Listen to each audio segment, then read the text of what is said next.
This is trauma bonding simplified. There's many different types of trauma bond. There's anxious avoidant, narcissist pleaser, so on and so forth, codependency. In simple terms, a trauma bond is where two people are reenacting their childhood trauma in their current relationship. They both came from abusive households where there was some kind of combination of feeling unsafe, feeling neglected, and feeling abandoned. And very often, each of them experienced one of their parents being emotionally explosive and unsafe.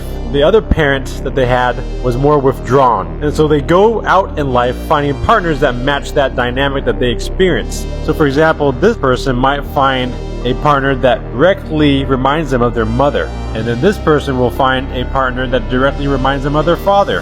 This person might learn to cope by suppressing and repressing emotions, also becoming a pleaser, also known as the quiet child.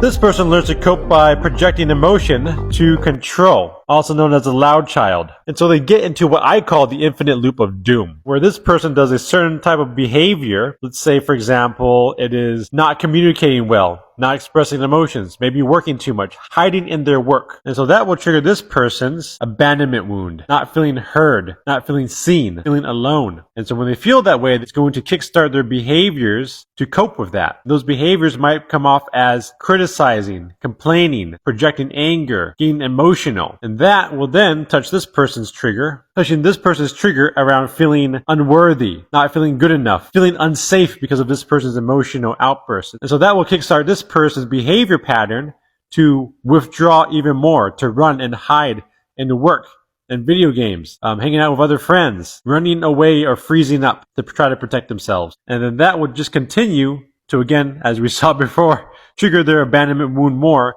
And so it becomes this vicious cycle, like an infinite, like literally like an infinite loop of doom. Until it gets too much, it blows over, and they give each other the silent treatment.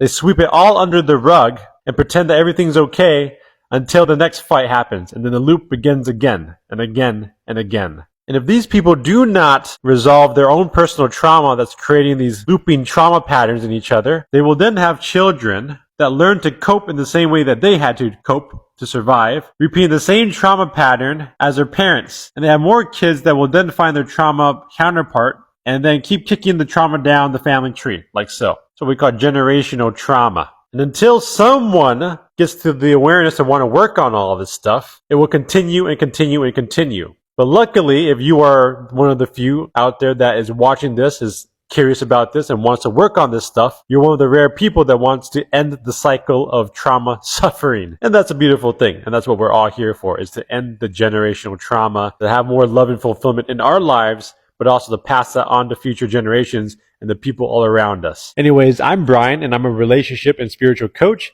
If you want to work with me directly, visit my profile and join my email waitlist, or just DM me directly. And make sure to follow me for more content.